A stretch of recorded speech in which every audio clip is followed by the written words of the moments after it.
Okay, the next panel, the final panel of the afternoon, we've got several more tomorrow, is called New Approaches to Adaptation and Resilience. So as we've heard this morning, the federal government has basically completely withdrawn from any effort to mitigate greenhouse gases that contribute to climate change, going so far as to deny even the existence of the problem.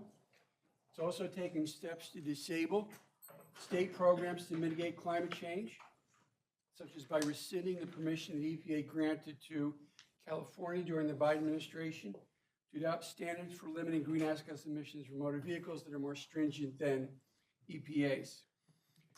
As of last Thursday, those EPA standards, again, as we heard this morning, no longer exist. The tailpipe emission standards for greenhouse gases have been repealed. In addition, the Trump administration has sought to block the development of clean energy sources, such as by rescinding permits for projects like offshore wind facilities off the Atlantic coast, even if they're nearing completion, even if they've begun operation. At the same time, the administration and Congress in multiple ways have taken steps to increase exploration for, production of, and use of fossil fuels, principally coal, whose combustion generates greenhouse gases.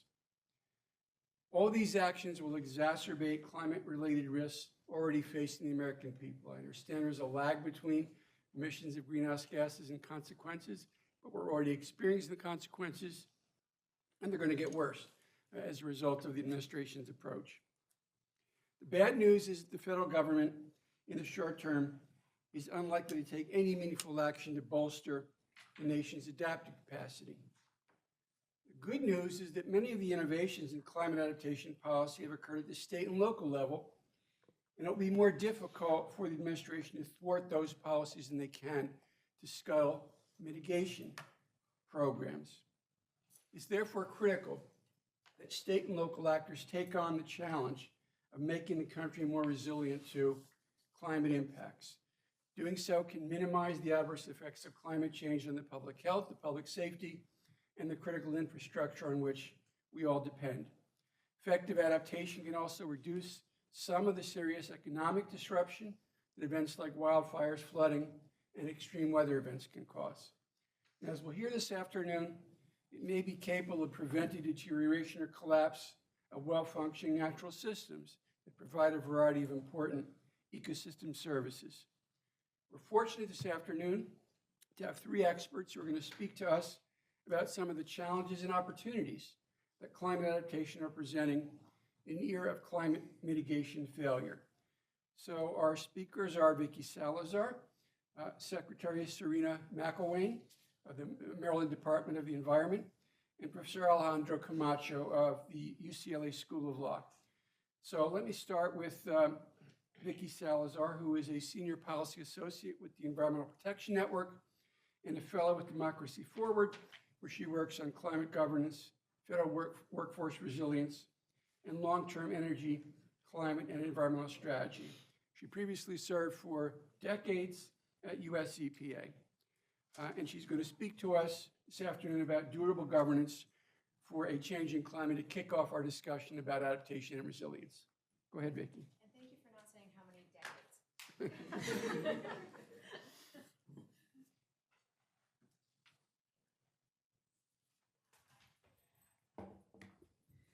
All right. Well, thanks all for coming on this afternoon. I really appreciate it. And thank you for inviting me, and for all of the logistics that went into getting me here. I live out on the West Coast, so you'll get quite a few West Coast examples here. But I just want to say that it's really a pleasure to be here. I want to start a little bit with just what are we talking about when we're talking about climate adaptation? And I want to say that climate adaptation is really a set of actions that we take at the federal, at the state, at the local, at the community level. And that goes along with what we have, with capacity that community has, and that's the adaptive capacity that they have to respond. And those two things together is what creates climate resilience. And we talk about climate adaptation like it's the goal, but it's not the goal. The goal is climate resilience and the ability for those communities, when climate disasters happen, to respond and to act quickly and effectively to protect themselves, to protect their homes, their businesses, and their livelihoods and their families. And so I just want to be really clear on that, because so often I hear, like, how do we advance climate adaptation? But really, we want to, advance climate resilience. And I also want to just talk about the fact, it's been mentioned so many times today that, the last week's been a tough week in the environmental field. And I've been working on climate change and climate mitigation, resilience for many of those decades that he was mentioning. But it's not just what happened last week. Over the last year, we've had hundreds of different, partnerships repealed, laws rolled back, programs, eliminated, people leaving the agencies. And it's not just EPA either. It's NOAA, it's FEMA, it's DOT, it's HUD, it's DOI, it's Department of Energy, and every other federal agency that serves you has had, masses of people leave, new administration officials coming in and telling us not to do work. And so when we think about the damage to the system from the federal perspective, it's not any one agency. It's the collective and cumulative, set of actions that all those agencies served to the states and the local communities that are now not there. I also want to just mention one other really bad thing that happened last week. It was a really hard week for all of us at EPA, and that is that they also did the final dissolution of our science office. And our science office works really closely with our legal team to do things like set our air quality standards, or to think about chemical risk, water quality criteria, and all those things that I've mentioned have multiple different aspects to them, but they also impact our ability to respond to the climate crisis. And so when I think about kind of law and science, I think about those are the things that informed me as a policymaker, helped me make decisions, and then actually translated those decisions into the actions that thousands of people were doing on the ground to deliver these services to the people in the communities that we serve. And so you really need to think, when you're thinking about this, about the ecosystem of actions that happen together.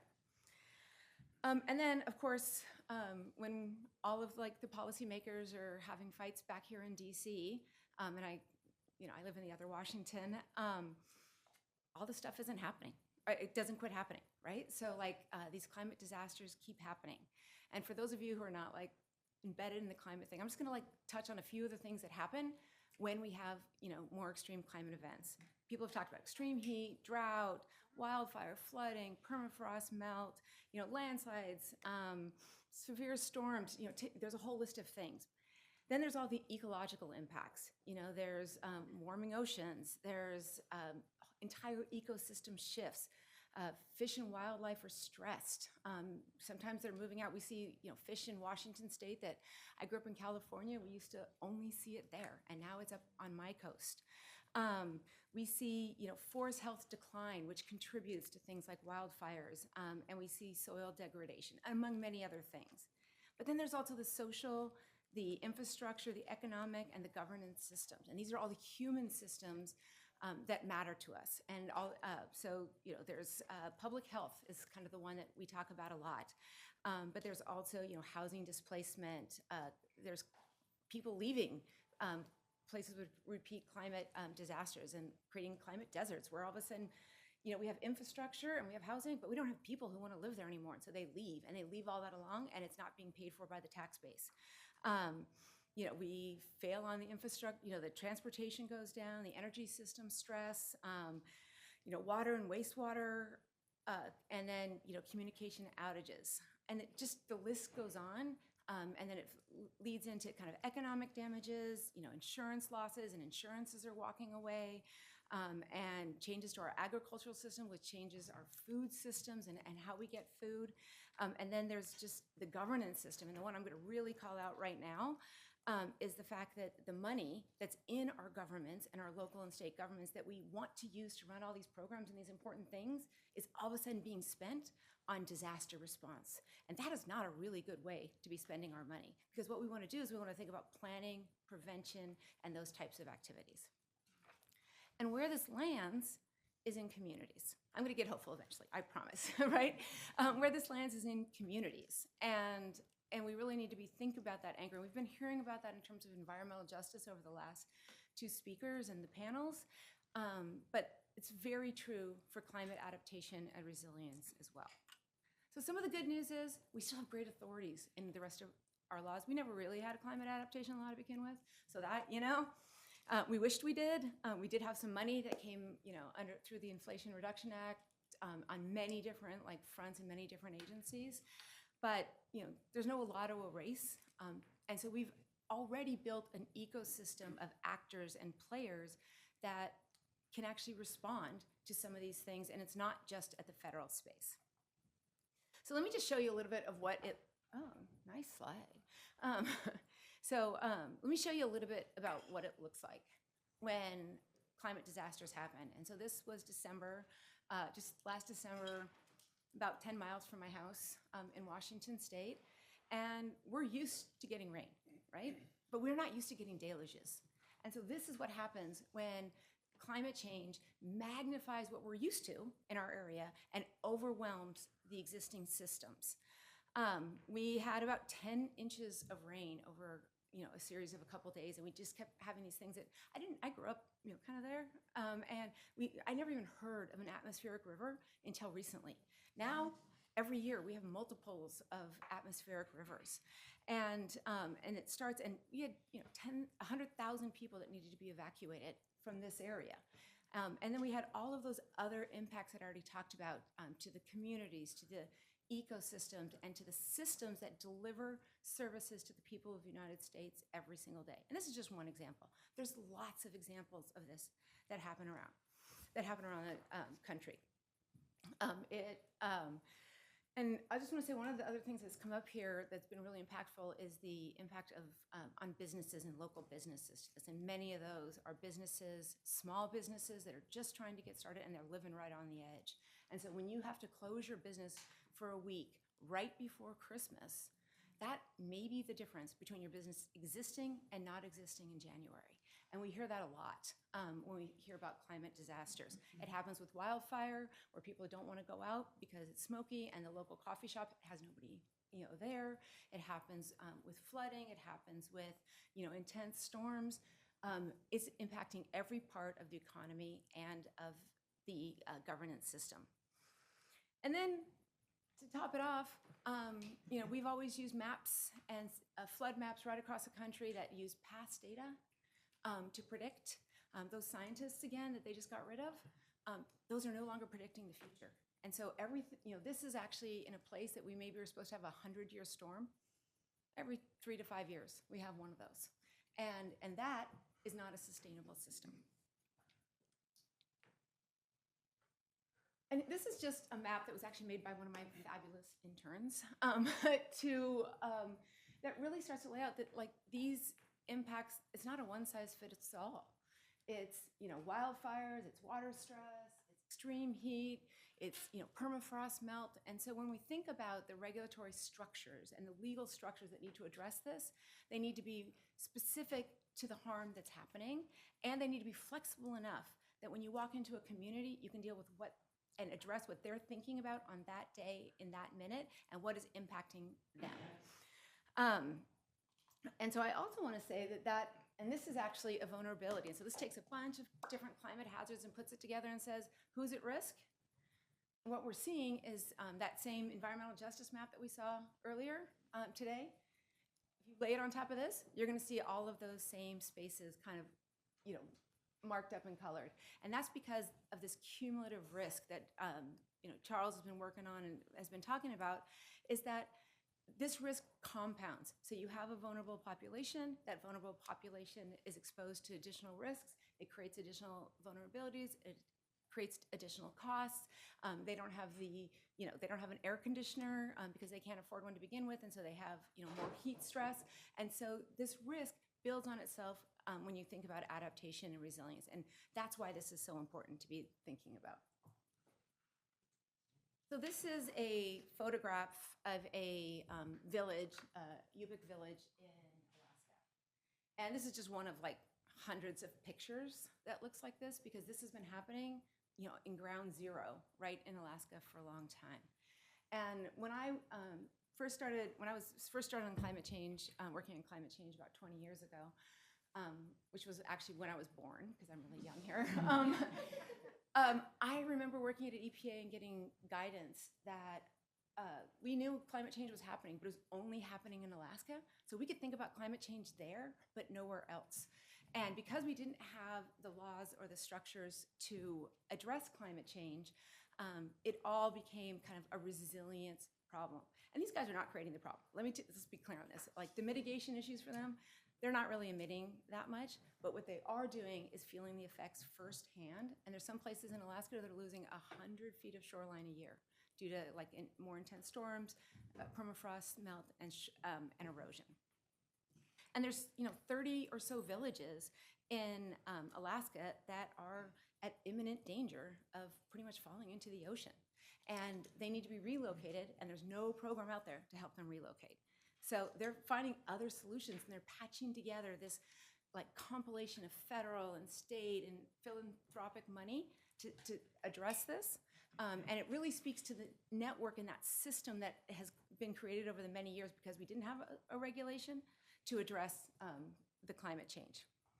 And this is happening, Alaska, it's got really graphic images, but you just don't have to take it very far down into Washington.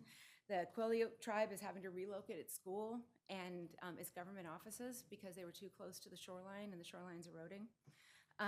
The Quinault also has relocation planning in place, and so they are having to move as well.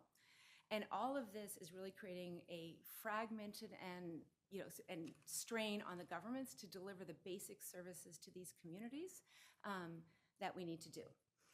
Also, for tribal communities, it has, there's treaty rights that come into this. There's sovereignty issues. There's the fact that some of these are their traditional hunting and fishing grounds, and those are being destroyed as shorelines are eroded. And there's questions about, well, if I've lost my reservation due to climate change, do I get a new block? And what if somebody else is already living there? And do I own it or does somebody else? And so these climate impacts really start to impact a whole range of issues that if we didn't have them, they wouldn't have to be impacted. Now, I want to say that they're also leaders, right? Some of the tribal groups are leaders within their communities. The Swinomish tribe has had an adaptation initiative for 20 years. When I used to work over in Eastern Washington, the tribal nations there were able to bring together the rest of the communities because we gave them a very small bit of funding in the AIR program to help manage it. And so they were able to help surrounding communities as well. And so tribal nations have been stepping out in front to help support this for many, many years. So with all of this going on, the question is, well, what can we do, right? And what is happening? And I keep hearing this statement that I'm not sure I think it's new approaches. And I'm going to say that that's true here, right, as well. We have had a state, local, NGO, business, community network that has been addressing climate change since I started working on climate resilience. And that system is intended to be that when somebody steps back, somebody else steps forward and takes over. And that's what we're seeing happen. And so do we all wish that the federal government wasn't stepping back? Absolutely. I wish that a lot. But the fact that we have that great network of state and local governments, tribal governments, individuals, businesses stepping forward not because this is where they want to spend their money, but because they see it's real and it's in front of them and they have to invest there to make this work. I also want to say that, as we're doing this, there is a really important role for lawyers, whether it's at the state or local level, or whether it's on the federal level, because lawyers help us apply, this at the, on the ground. And, sorry, I just like, so they look at statutory interpretations. They help us set standards. They have funding criteria. They do judicial review. There's all sorts of things that lawyers do that are really important to feeding and to supporting climate adaptation, even when the federal government is not there. So I want to just say that this is happening, and people are still working. 32 states have formal climate adaptation and climate action plans. 45 states, which we know is not all blue states, submitted plans, and they still have those plans, and they submitted it under the Biden era Inflation Reduction Act. 300 tribes have done that as well. So there's a lot of planning and foundation for the work that needs to happen over the next 3 years, regardless of where the federal government is. I also want to say that the statutes are only as good as the implementation. And so that governance structure that we've been hearing about over the last day is the Earth will be fine, you guys. The Earth is going to survive. It survived before. It's going to survive again. And our responsibility is to protect our place on it, the place of humanity and the place of the ecosystems that support humanity. And the question before us is, how are we going to govern to make that happen? Because that is going to decide how good it is for us and how long we can last. Thank you very much.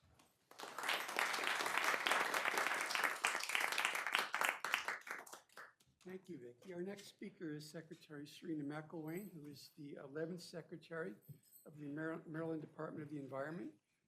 Was confirmed 3 years ago. She leads Maryland's efforts to protect public health, advance climate action, and safeguard natural resources. She has worked previously in the California Environmental Protection Agency, as well as holding senior leadership roles at the U.S. Department of Energy, EPA, and other executive branch agencies. So let's hear from Secretary McIlwain.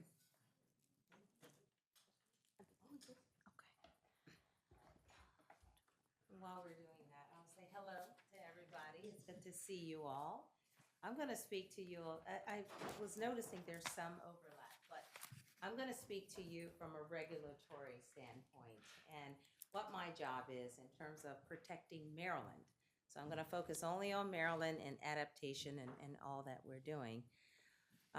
So again, it's good to see you all here. I'm assuming there are some attorneys here or ones who want to be attorneys. And if you're thinking about all of what we're talking about today, I really hope that you consider being or looking into the specialty of environmental law, because we certainly need more attorneys. And so hopefully we'll convince you with this panel.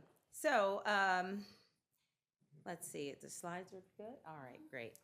Okay, so and as you spoke about before, but we're facing a lot of challenges when it comes to climate change, as we all know.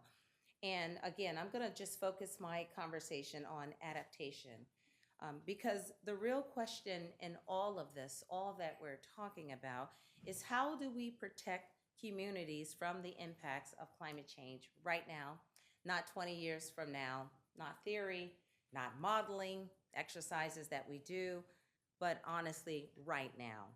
In my state, in Maryland, we have ambitious climate goals. Our goal is to reach 60% greenhouse gas reductions by 2031. And we're really proud of that because we do have to mitigate.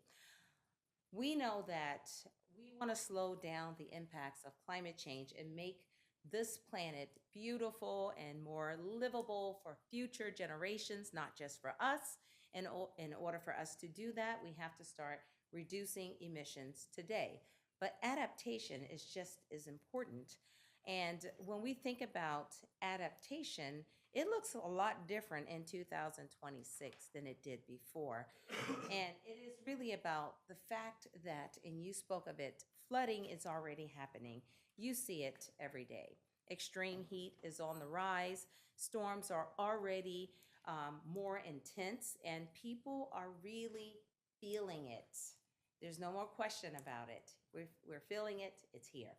So when we talk about adaptation, we are really talking about preparing for that climate that we're already living in today and not the one that we grew up in, that we're used to seeing.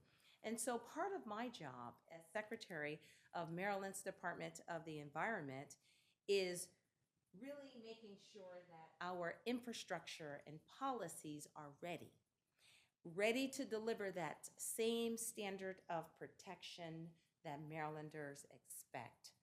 But in the climate, but doing it in a climate that is much more demanding than it has ever been before. Because the baseline has changed, and that's what we're talking about. And maintaining that level of safety and reliability, it now requires smarter design, stronger coordination, and greater urgency. So I want to give you a real example of what this means. There's a city called Ellicott City in Maryland. It's a small historic town, beautiful, been there forever. 2016 July, just a few hours, nearly 6 inches of rain fell over that small town. And they are built on these narrow stream valleys, right? And so when the water rushed downhill, it was much faster than that infrastructure had ever seen or could handle. It's called Main Street. That street literally turned into a river. Cars were lifted and carried away. And there's a lot of stores there. So the storm front windows shattered under the current that was coming in. Several people lost their lives. And then we thought, well, that's rare. That won't happen again. 2 years later, May 2018, the exact same thing happened again. More devastation, lives lost again. This wasn't random. This was extreme rainfall, overwhelming that infrastructure that's there. That infrastructure wasn't built or even designed for that kind of climate. And we thought, well, storms of this intensity are considered rare. They'll never happen. And so we started asking ourselves in Maryland and in my agency, are we designing roads and culverts and stormwater systems based on outdated precipitation? The data that we're getting, the science, and the answer was yes. And so that meant that we're effectively building on yesterday's risks and not tomorrow's reality. And that's where we come in. So we're changing all of that. We're updating the flood planning across the state, and we're using current precipitation science and data. We're modernizing the stormwater regulations so that they're reflecting the rainfall intensity today. We're strengthening watershed level planning so that we can slow that water down upstream so that it doesn't become a disaster downstream. Because adaptation means learning from what has happened and making sure that we're better prepared the next time. But flooding is only one side of that equation. So heat is another. Extreme heat is one of the deadliest climate impacts, and it doesn't affect and impact communities equally or the same way.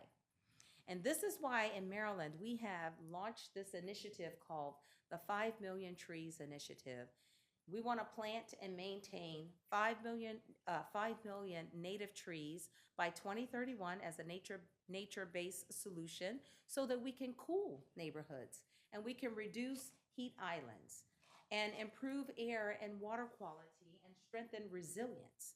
And we're making great progress because already we've planted 1.5 million trees. And so we're really happy about that. Exactly. And trees aren't just pretty, as we all know. Everyone wants trees. They're actually climate infrastructure, right? But people don't realize that. They cool the pavement, they slow runoff, they store carbon, and they make our communities healthier and stronger and prettier. So we're planting trees and we're targeting them in those areas and places where we need them most. And nature-based solutions, they're not just for urban areas. They are, as we know, they actually help us protect our coastlines. We have in Maryland, or and this is a big number. Even in California, where I just came from, it's like, what? But we have 3,100 miles of shoreline, and that's one of the longest, literally, in the nation. And that makes us also, though, extremely or uniquely vulnerable, and it means that we have to be even more protective when we think about the coastline. We're seeing erosion. We're seeing property and infrastructure at risk from a saltwater intrusion. In Annapolis alone, beautiful Annapolis, we now see sunny day flooding. Water is rising through stormwater drains on clear days. And so, Maryland, we made a decision that, and we did this long ago, law.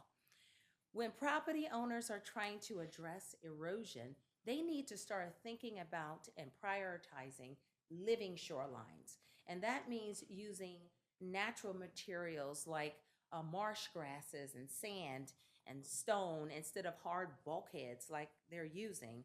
And why it's really important that we think of that, because living shorelines, that's how, that wave energy is absorbed. And they adapt over time, and they're protecting neighboring properties, and they actually improve habitat. We've added in Maryland nearly 287 acres statewide. But guess what? That's still not enough.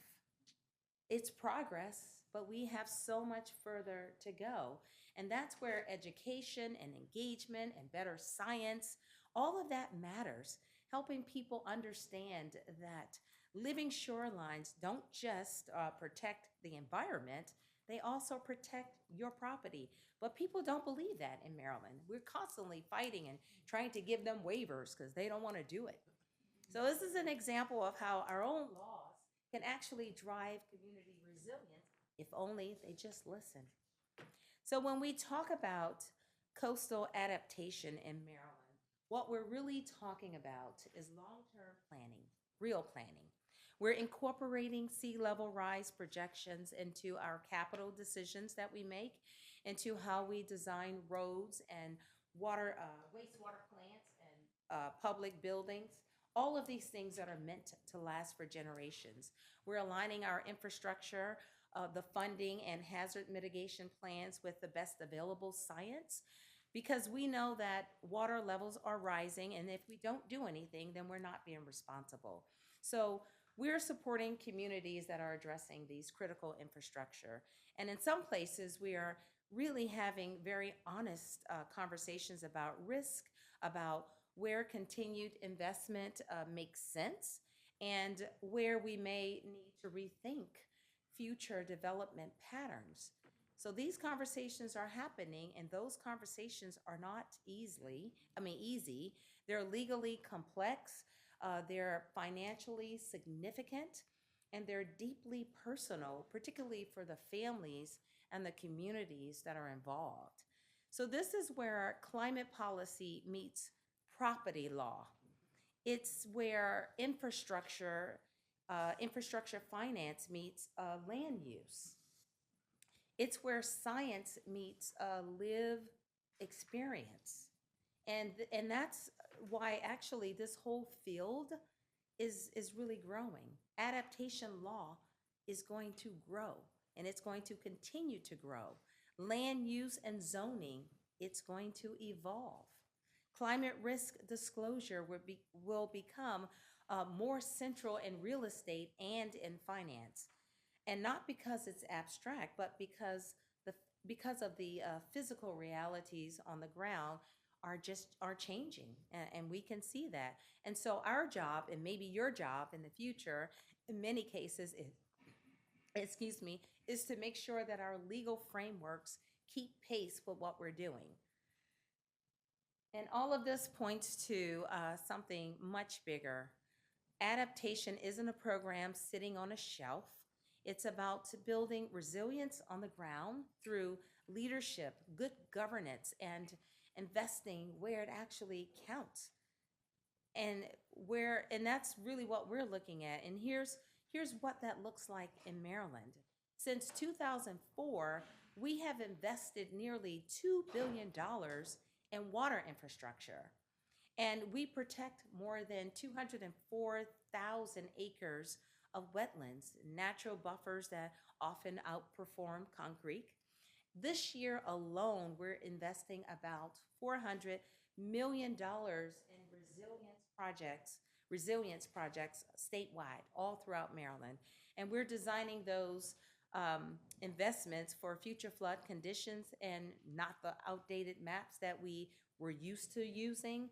So we're being smart about it, because rebuilding something only to watch it fail again, is not responsible governance. And because time does matter, we're streamlining our permits for coastal resilience projects. When permits stall, communities, they're the ones who are exposed. So we're doing a better job at going faster and getting those permits done, but we are maintaining our strong standards at the same time. That's resilience in practice, disciplined investment, smart planning, and leadership that meets the moment. And all of this work matters. But here's the reality. Long-term resilience is not built by just one agency, and it certainly isn't built by just the Environmental Protection Agency and my agency. It's built on the entire system. And that means the government, we cannot do this alone. It's not just us who has a part of all of this. So yeah, we can update our flood standards. We can modernize our stormwater regulations, which we're doing, and we can invest in infrastructure. All those things we're doing. But adaptation only works if the broader system moves with us. And so for those of you, a lot of you who are going into law, you will sit in rooms where these real decisions are made, are getting made, and are talked about regarding land use, floodplains, permitting, disclosure, and liability. All these things matter. Those decisions determine actually whether communities are exposed or are they protected. A strong adaptation policy depends on strong legal foundations. And for the scientists and researchers who could be in this room, your data allows us to act with confidence, because good policy, really good policy, starts with good science. And for community leaders and planners, they have a role too. They translate policy into something that people can trust.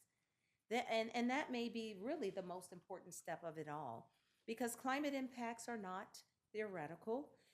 They're stressing the infrastructure, they're affecting public health, and they are hitting our most vulnerable communities first. So this isn't about politics, which a lot of people seem to think it is, but it is not. It's about a P, but it's protection. And so adaptation is about reducing risks before the next storm hits, because we know they will. It's before that next heat wave strains a neighborhood that we see so often. It's before that next flood comes in and damages small businesses or even cities and towns. And if we align law, science, and community action, we can actually move from reacting to disasters to preventing the worst impacts in the first place.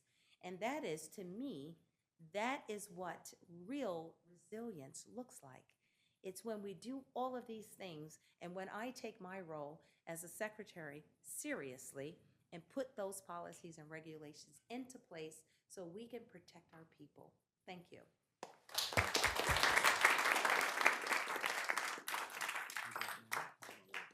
Our final speaker is Alejandro Camacho, who's a professor of law at the UCLA School of Law, who has written on a wide range of climate governance issues, and he's going to speak to us today about climate adaptation and conservation in the Anthropocene.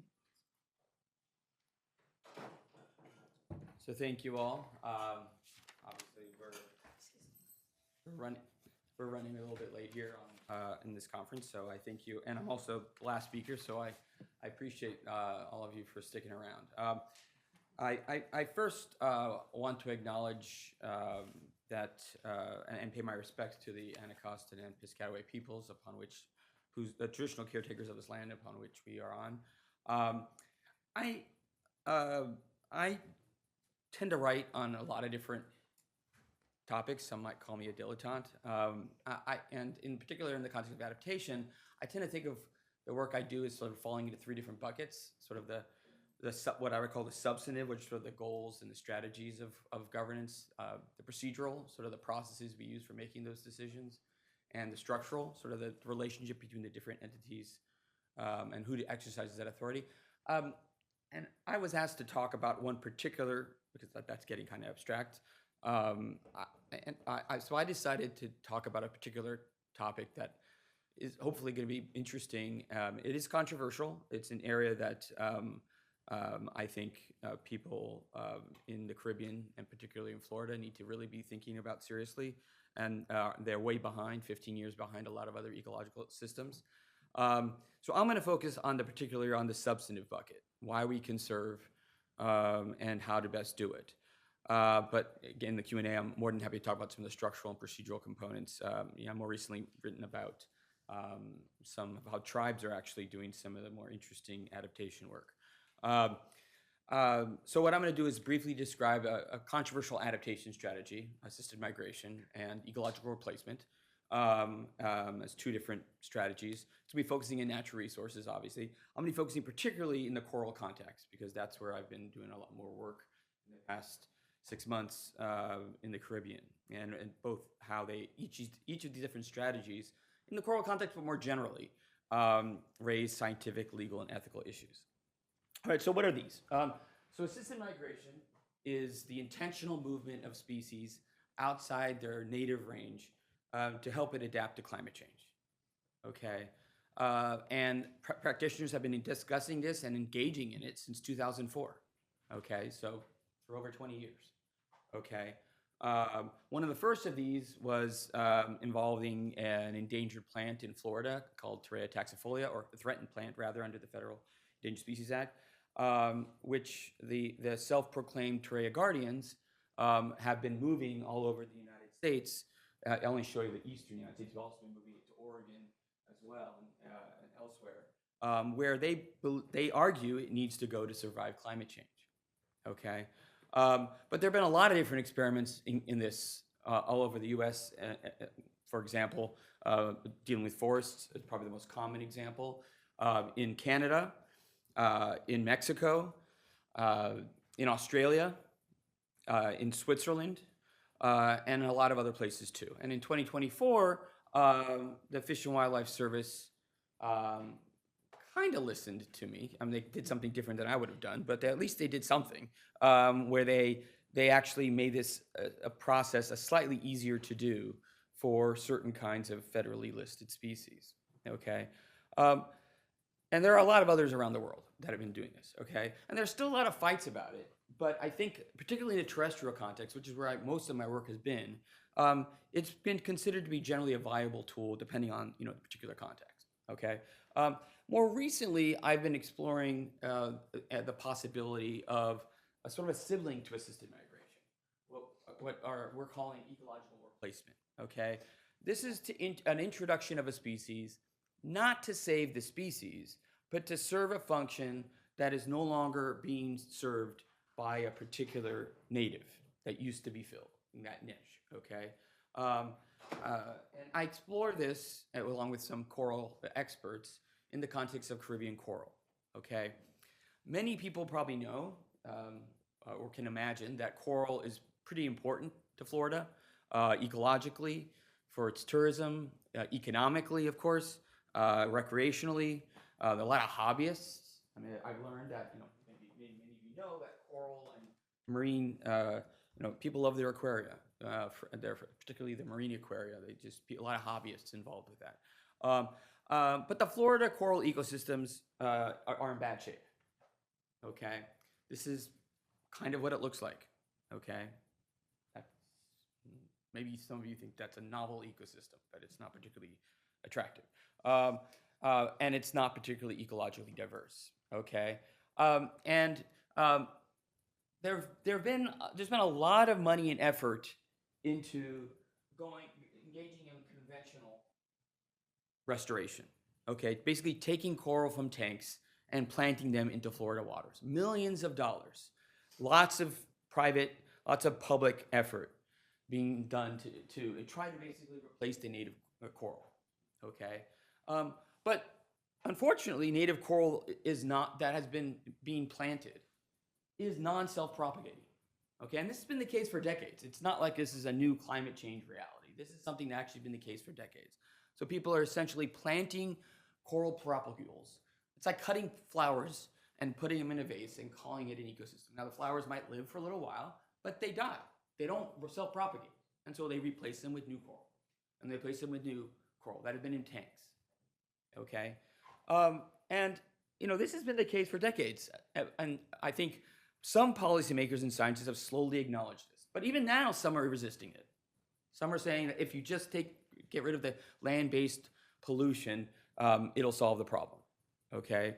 So one alternative we've been arguing for is to think about, obviously, what we would call ecological replacements, moving some other subpopulations from around the Caribbean, all the same species, and maybe even potentially moving some genus from the Indo-Pacific, okay, as potentially the necessary move to save the Caribbean reefs, okay?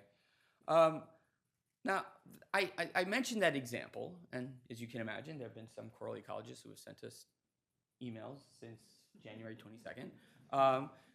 Most of them apparently haven't read the paper, based on their comments. But most of the most aggressive interventions that are even being considered by policymakers and conservationists are pretty incremental. They focus mostly on what they would call assisted gene flow, okay, which is basically moving some populations of some species, but not others. So they're using some sort of calculated formula that says, well, you can move them from you can move them from Honduras, the same species, but you can't move them from Honduras. You can move them from Honduras, you can't move them from Curacao. Not because of any concerns regarding what is likely actually to take, but because of what potential harm there might be to this native species that has been, as of July of 2025, been by scientific studies demonstrated to be functionally extinct, okay? You know, and again, the idea behind this is that these sort of assisted gene flow processes will somehow solve the problem, okay? And there is a potential that they might, okay? But there are many ecologists, like my co-authors, who believe that these are far too limited, okay? Now, I want to use this example, both assisted migration and ecological replacement, to sort of show how, even though most of the focus of the conversation among policymakers and the literature have been technical and ecological, like whether it's possible, okay, and whether it's necessary scientifically. You know, I argue that actually most of the fundamental arguments and most of where the work needs to happen are legal and ethical, okay? So this is what we are proposing to do in the Caribbean, okay? Or at least experimenting ex situ to do, okay, as a first step. All right, so most of the focus among policymakers and scientists have been on, the scientific risks or benefits, right? So proponents have argued for, somehow the formatting looks weird on this, so I apologize for the massive font. But I guess it's late in the day anyway, so maybe that'll wake you up. That most of them have argued that climate change, because it's an exceptional stressor, this is necessary, okay? It's either system migration or ecological replacement. And that they also claim that they can identify situations where system migration or ecological replacement can be successful for the target location and the species, okay? Meanwhile, detractors tend to focus, unsurprisingly, on the problems of past introductions, and there have been many, okay? Most introductions aren't cheap, and they fail to establish a population, and there are a lot of different uncertainties that exist that make it difficult to assess.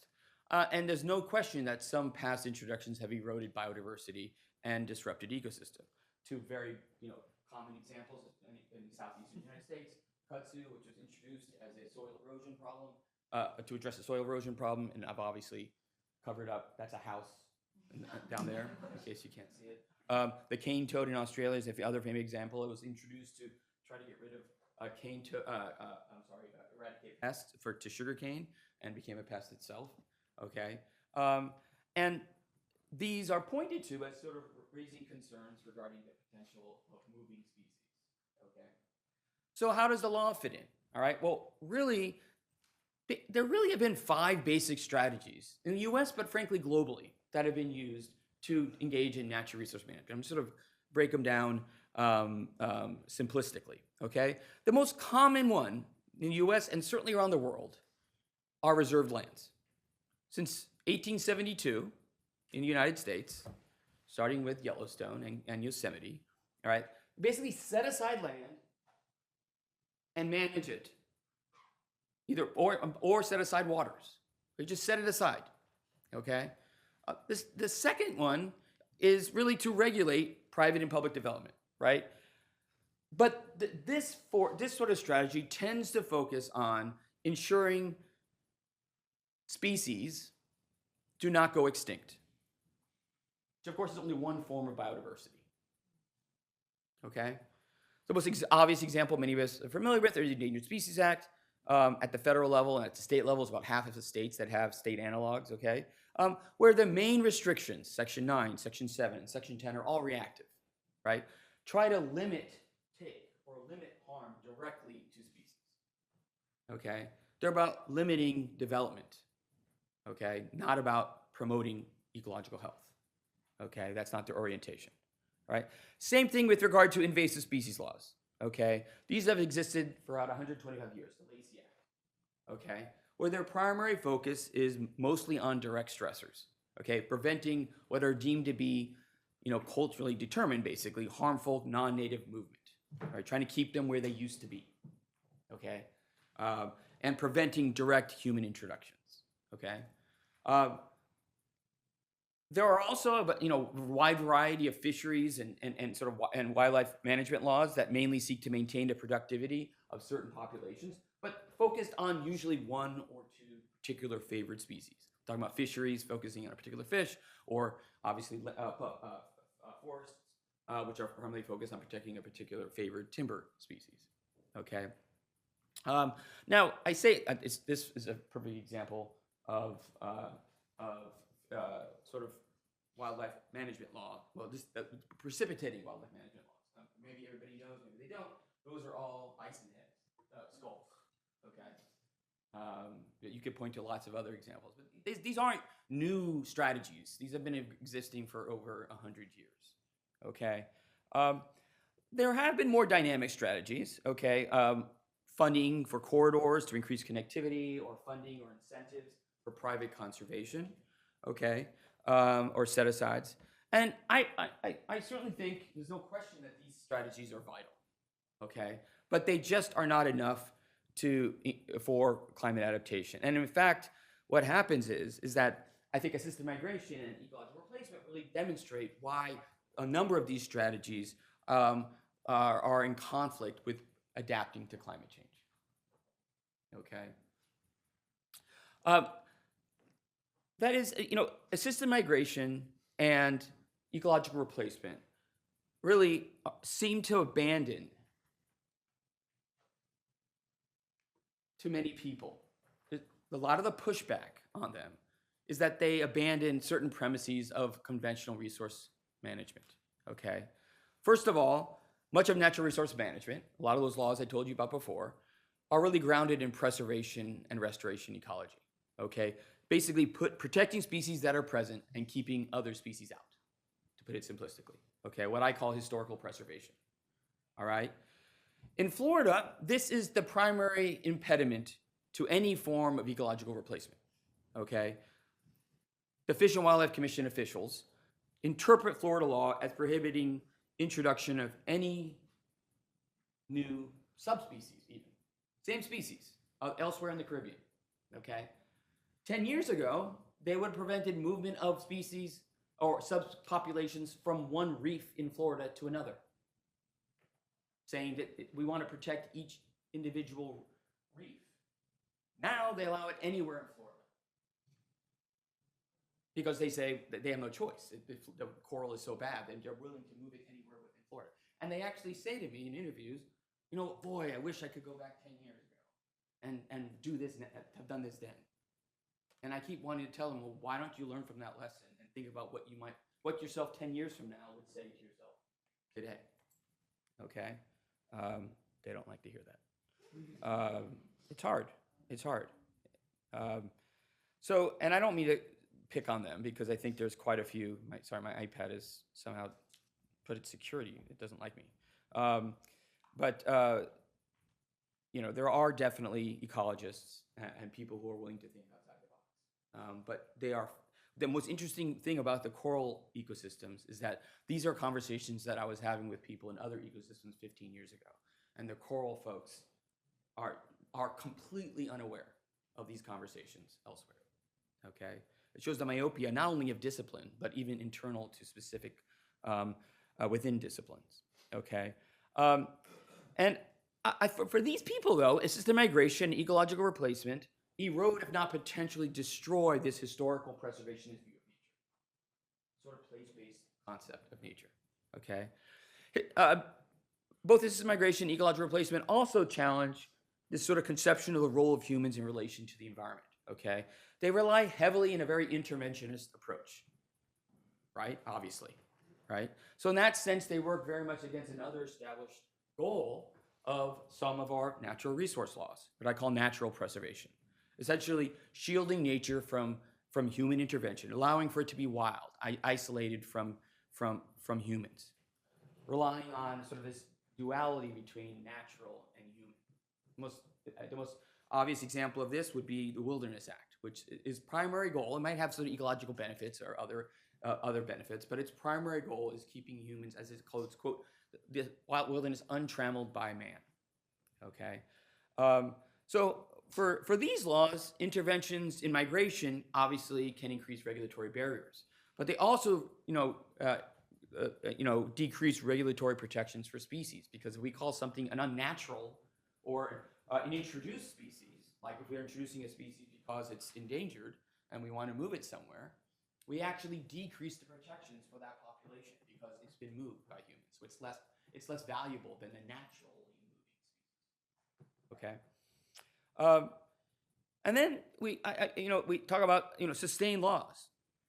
Okay, sustained yield laws, which are actually the most congruent with ecological replacement and assisted migration. But they tend to focus on protecting individual species, not an entire ecosystem, okay?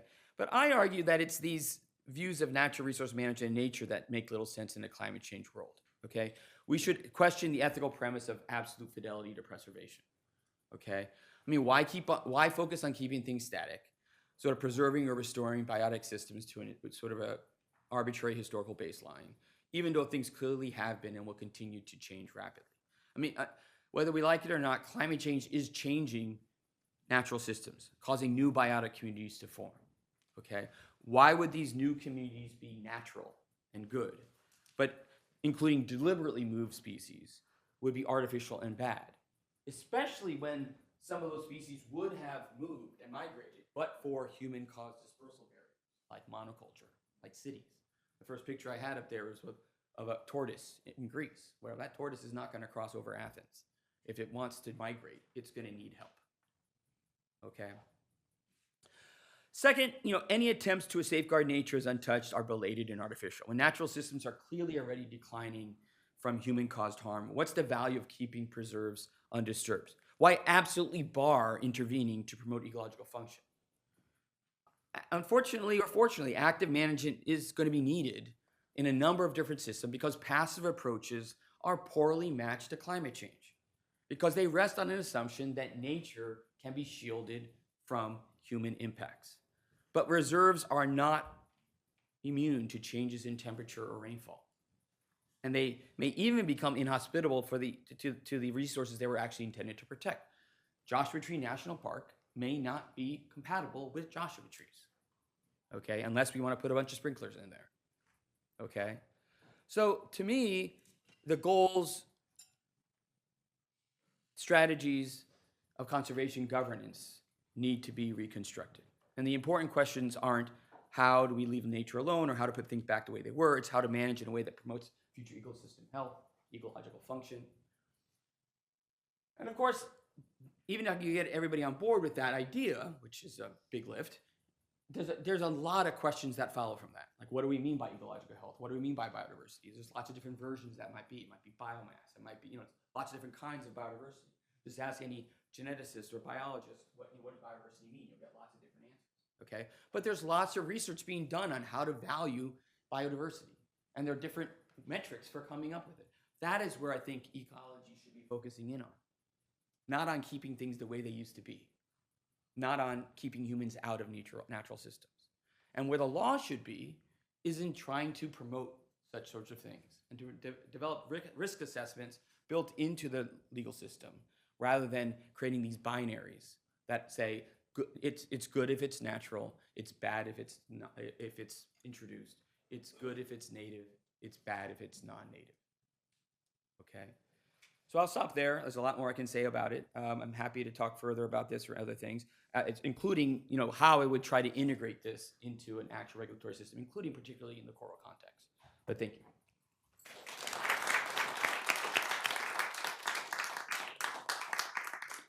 So we've got 10 minutes about for Q&A, so fire away. Jim. I wanted to ask a question for the secretary. Thanks for joining us. I teach at UCLA. California's loss is Maryland's gain. I appreciate you talking about ecosystem services and nature-based solutions. I was hoping you could draw on your personal experience in government, sort of what's always a difficult choice, which is regulation versus payment, because infrastructure is expensive, and you can regulate it, but someone's going to have to pay for it. And just how you sort of thought about this and some of your own moving from the platitudes, but some of your own personal experiences, how you sort of decide where to come down on that. Yeah, thank you for asking that question. It's something that we have to deal with every day because, we're pushing forward regulations to protect, and again, it costs. It costs a lot. So one example is we have something called the Building Energy Performance Standards, BEPS, and that's about making buildings more energy efficient. For us, it's like, okay, we need to meet our climate goals, so let's push BEPS out. I get beat up on that every single day because the building industry is saying, well, who's supposed to pay for it? And I'm like, well, I don't actually have any money, but I need you to do it. I don't actually say that. But they do come to me and ask, well, you do realize what you just put into law will cost me $1 billion. Do you realize that? And then I have to say, well, yeah. And they're like, and where do you think we're getting that money from? And so it's a balance, right? So I have to think about the economy as well. Like all of these things are so necessary, but I can't do things that's really going to strip businesses too and strip the economy. So again, I will tell you this in terms of me thinking about how to balance. I do say clean jobs, clean energy, when we're thinking about transitioning to clean energy, we're also transitioning to clean jobs. And so again, all the messaging, it's a balance. So I do keep it in mind, it does cost, but at the same time, we have to move the needle. We have to make progress. But I'm a regulator. I can say a whole lot of things I want you to do, consumers and businesses. That's one thing, but doing it, I'm relying on others to do it. And that's the balance. Thank you for that question. Kareem. Madam Secretary, I have a follow-up question. Oh, no. No. It's easy one, I promise. Do you find it easier to negotiate with business interests when Virginia or DC are on the same page? Yes, I'm always, yes, everyone always brings up Virginia or some other state and say, well, they're doing it, so I guess it's okay. So we get into that, but when I find that Virginia isn't doing it, or Pennsylvania, then we look like the bad guys again. So yes, and that's why I try to work with other secretaries across the state, and we try to coordinate and see what we're doing together and see if we can maybe do some things as a region, as partners. That does help. So yeah, thank you for that. Interesting question. Caroline.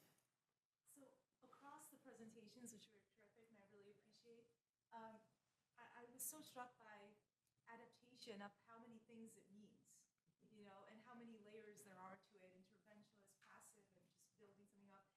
Something that, Madam Secretary, you mentioned is that sometimes it feels like it could be politically easier, right? And in Vicky's examples, Alex's, because it's about, you don't have to say the words climate change ever. You're just kind of saying we're responding to this situation that is happening right here. So it could sort of bring people together. But on the other hand, there's a lot of difficult conversations because sometimes it involves, like Vicky said, moving people from places they've been and saying you have to be somewhere else.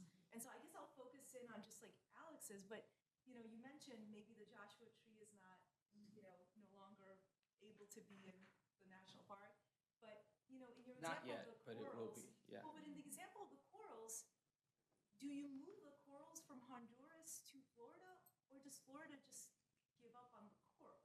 I don't, how do you make that decision, or what goes into making that? So, I don't get to make that decision.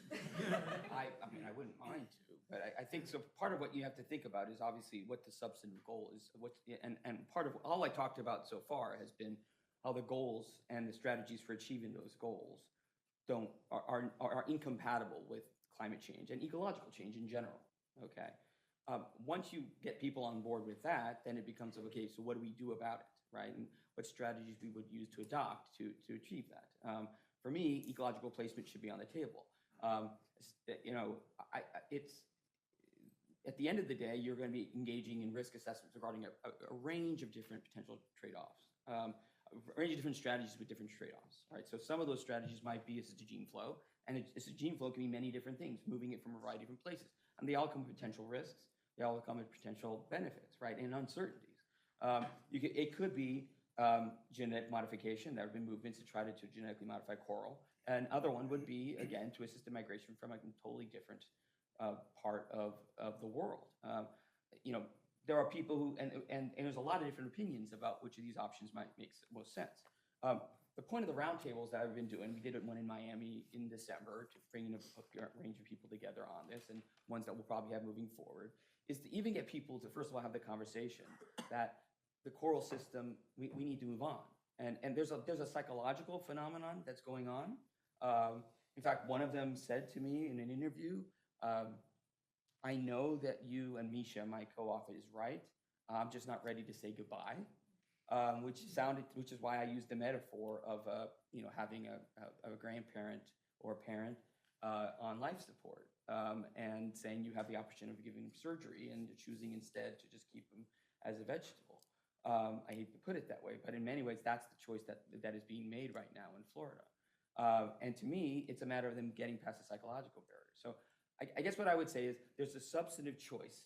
Then there's the procedural mechanism. And there's a procedural governance that obviously at the end of the day, the state needs to decide, the policymakers need to decide what the goal is going to be. The process that needs to be adopted, in my opinion, needs to be very open and collaborative. And there's lots of different ways one might inject an adaptive collaborative governance process into that.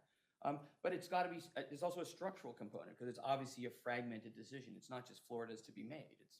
And this is something we're engaging with people from Belize and Bermuda, et cetera, and Colombia to try to think about what would work because those systems are particularly permeable. So there are multiple different levels. My overall point is that this is where scholars should be thinking about it, scientists and governance scholars, and they're not. We're still fighting about should we be keeping the old species there, or if letting it die. That's the fight. So when you ask that question, I just want to note that is exactly the same question, how do you decide, that we're thinking about every day when we're thinking about the human communities. And human communities are different than coral communities because coral communities can't advocate for themselves. And human communities can if we give them the tools, the access to information, and the resources to do so. And that's where some of the environmental justice things from earlier become really, really important in this conversation, is because if we don't give them access to that information, we're treating them like the coral, that they don't get to have that voice, and that voice is not heard. I just want to be clear that the coral communities are having humans are part of the coral community. So Great. Thank you for that clarification. One more question. Yeah, thank you all so much. Yeah, I'm gonna think about this for the rest of the year, but, Great. yeah. And I just wanna thank you all for obviously the engaged work that you're doing outside of your, intellectual depths. But, kind of building off my last question from the last session, what, what do you think, what more could be done, or how do you carve out space or encourage others to carve out space to do that community education and organizing piece? Because I don't think a lot of people outside of this room really know about what these conversations are, what policymakers and academics and engaged scholars are weighing, and I think people are deeply concerned about it, like these life support decisions that these big decisions that everybody's having to make about, like, where should I live, where should I have a family, where should I, young people are like, I don't even want to buy a house anywhere because one, I can't afford it, and two, who knows? Like, I'm looking at the climate maps. Is that climate map accurate? Is the data we have accurate anymore? Like, what, and so what can we, it's hard because we're all resource strapped, right, in terms of the 24-hour day and the resources, but like, how do we balance that whether it's when you're in a government office or in academia, like, how much time do you take to do the community education and community organizing versus, okay, we're in these active conversations and we've got to get policymakers to be informed enough to make these decisions. Like, how do you decide how to spend your time? Sorry, that was long-winded, but. I mean, I. looking at me. No, yeah, I mean. We spend lots of time thinking about this problem. Yeah, I do too. I mean, go ahead. So, one, I just want to say that there are trainings out there. When you ask that question, I was like, yeah, people are training people on how to community organize. And I don't know that it was happening when I was young, but I definitely see it now. And it's an amazing thing that the community is coming to the fore and teaching us how to talk to other people, right? So that is one. The second is that it does become really policy dependent, and the administration from a government perspective really matters, and how much time and effort we put into that. And what I know from talking to my colleagues, even since I've left, is they know this is important, and so they're doing this, what we call the superhuman effort, to make sure that they can still hear from the communities and do the things that they know are essential to getting their job done. And then the third thing I just want to say is that to the extent that we can equip the communities to speak for themselves, it takes the amount of time that I, as a government worker, need to spend on it, and it goes down. And so they can come with thoughtful, reasoned, impactful comments that I can consider. And if I have to go to the community and help them write the comments and help them think through the issues and then help them provide those comments back to me, that generally doesn't happen because we don't have that much time. But if the data is available, if the systems are available, they have the organizations within their communities to do that, then they do provide those kinds of comments, and that amount of time is usually very doable. So I think it really depends on how, there is a kind of larger system piece of it, but even from the kind of activists, and I'm thinking over the next 3 years, when I don't think the government is going to be stepping up, that's a place all of us can be engaged, is to prepare communities and to support communities to speak for themselves so that they can actually provide that information when we need it.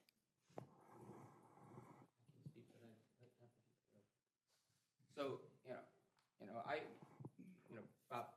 in the first administration, I had to think about an inventory of what I wanted to spend my time on. And a big chunk of my time, I decided I want my scholarship to have actionable. So I do a lot of sort of outreach roundtable work that is meant to be community-based. So that's the short answer. The way I do a lot of sort of more theoretical, like how do we make processes better, but I focus on trying to come up with particular projects that are likely to be linked to particular. So the coral one's an example of that.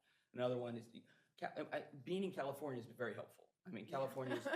California gave $80 million to universities. I put a grant out there, $80 million for university scholars to propose projects. And I got a couple $1 million to do a project on how to both study and help local governments adapt to climate change. And so that project should be over in a couple months.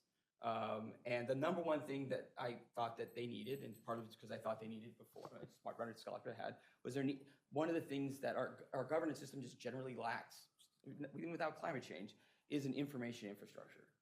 But people don't have the information. Information is not being generated. Information that is generated is not accessible. And so it's not surprising that even though California creates a mandate, for example, for local governments to engage in adaptation planning, they then don't give them any resources to do it. But more than that, they don't actually help cities that are similarly situated learn what. So Santa Ana doesn't know what a city up in Northern California that's similarly situated is doing. And so we basically are trying to create that infrastructure. Frankly, it's what OPR should have been doing, and $2 million isn't enough to do it. But it's basically what we're trying to do is create an information infrastructure for local governments to learn from each other. So, but it's trying to be practical, choosing the ideas I have and making them more, trying to put my money where my mouth is. Please join me in thanking our panelists for a great discussion.